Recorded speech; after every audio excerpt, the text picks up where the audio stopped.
It just so happens we're transitioning from spring to summer, right at that spring-summer transition. If Julian and I are right, and crypto goes from $2.5 trillion to $100 trillion over the next 8 or 10 years, that's the biggest opportunity any of us are ever going to be given in our lifetimes. Do anything to stop yourself messing this up.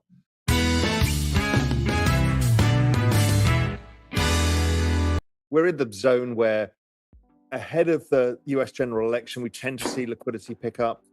Janet Yellen tends to drain the Treasury, tend to drain the Treasury general account a bit because they've just taken the money in from tax season. We've got potential intervention. I was talking about this with Ovi and Mando earlier on RectVision. Chance that they intervene by selling dollars. That will bring dollars into the system. There's lots of liquidity, rate cuts, all of these things to come.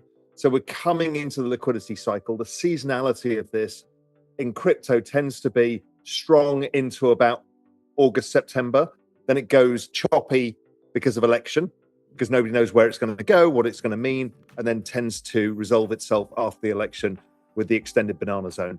It feels that the market's a bit overstretched here. Crypto's been doing the reverse. So we actually switched out of SMH and bought more Solana and Bitcoin. So correct. So be a little bit cautious with NASDAQ. I don't really like using leverage. I know everybody wants to make as much money as fast as possible, but you're probably better off holding Solana rather than NASDAQ to do that and without leverage. If you were to sell your Bitcoin at the end of this cycle at its high, what do you think the odds would be that you'd be able to rebuy BTC at the lows? Or do you think big investors will be buying it all up as soon as it becomes available?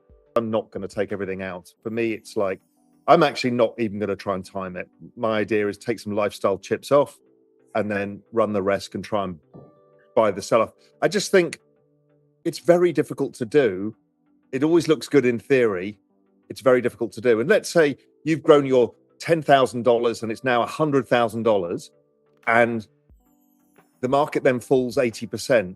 The probability of you putting your 100 grand stack back in is about zero, because you'd be worried about losing it. Everyone will be throwing poo at each other online. You know, the US is looking like it's going to arrest everybody in the industry and you'll never buy it. So just, I really, really, really don't like the idea of, hey, it's just easy. I just sell the top and buy the dip. I started investing in crypto, but as you said, I'm also in the 3 major ones.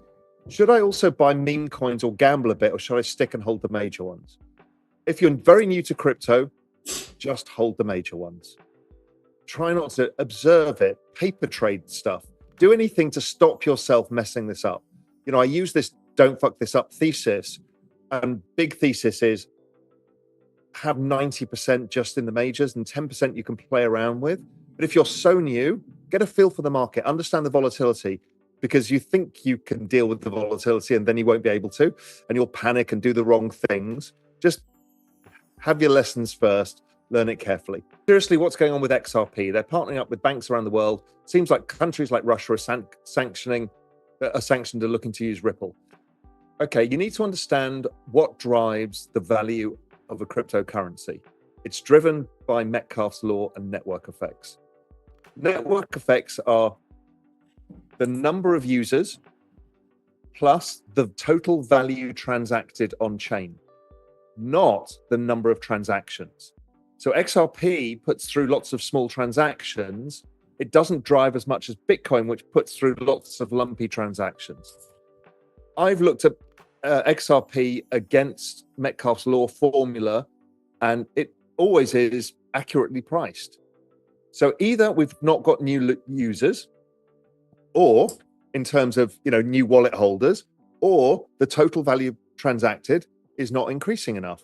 It's as simple as that. So it really is, it's like it's not being used enough yet to drive it to the next level. Obviously, it has a lot of value because it has a lot of transactions on it, which is why it maintains value, but it doesn't increase value.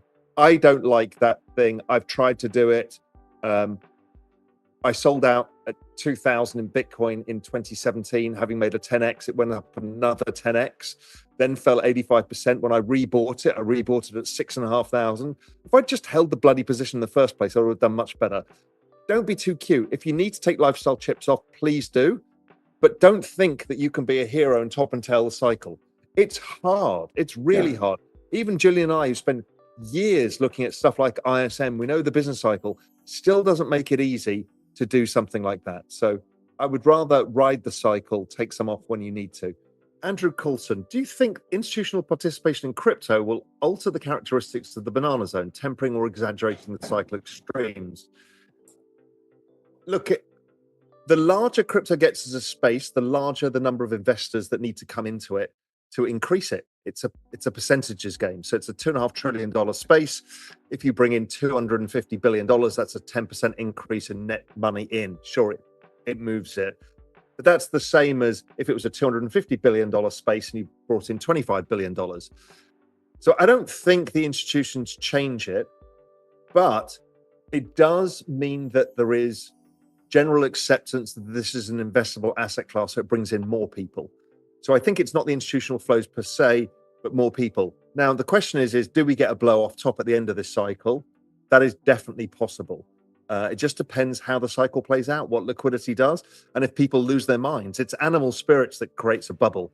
It's generally not the business cycle that does it. It generally decouples from a business cycle if there is a bubble at the end of it. And we just can't know. The one thing that may change the market somewhat is when options start trading on the CBOE. We'll have to wait and see whether, or the CME or whatever, we'll have to wait and see what that does. Sanchik coming back with a question, who was the new crypto newbie, if you remember, is this the right time to buy more and more of the three major coins, or should we wait for collapse? So my view is we have been consolidating for 3 months, and the work that Julian and I have done suggests that the next move is higher. So we think this entry level is a decent entry level. I put out a flash update that's on the platform now, so you can go and have a look at that. Armani Yadsi, what's your forecast for Dogecoin, considering Elon's role, if integrated across Elon's thing? Look, Elon has plenty of fights to have right now, and as he's putting together the parts of his ridiculous mission to get to Mars, the last thing he wants to do is have a fight with every government about money. So I think it comes, but not yet. Glenn, all the speculation discussion of the 2024 fall having great rises, I'm confused. Didn't the real gains in the last cycle occur the following spring and summer? I look forward to 2025. Do I have the timing of the cycle wrong? Yes. You're using the literal seasons and not the macro crypto seasons. So the literal seasons are not what this is to do with. When we're talking about macro summer, it's year 3 of the bull market. Macro fall or macro autumn is year 4 of the bull market. It's not correlated. It just so happens we're transitioning from spring to summer, right at that spring-summer transition, but this is not, they're not related. I know it's a bit confusing sometimes when it matches up, but that's not that. RB, thanks a lot for your eye-opening content. It helps me, and I think a lot of other working class people big time. It connects the dots. So thanks again to the RV team. Great. This is what we're trying to do. We're really trying to help get you up the knowledge curve, give you the tools that you need to participate in these massive secular trends, which are game-changing. You know, if Julian and I are right, and crypto goes from $2.5 trillion to $100 trillion over the next 8 or 10 years, that's the biggest opportunity any of us are ever going to be given in our lifetimes. So that's what the whole don't fuck this up thesis is. How to unfuck your future means get on board of these secular trends, and they will take care of a lot of the problems that you have in front of you. Yes, you can buy more tokens with less. It's the amount of money you're going to put in. You won't put the same amount that you take out because you will be fearful. Even if you buy less, then you buy less. You're trying to make your wealth compound. You're not trying to rebalance your portfolio.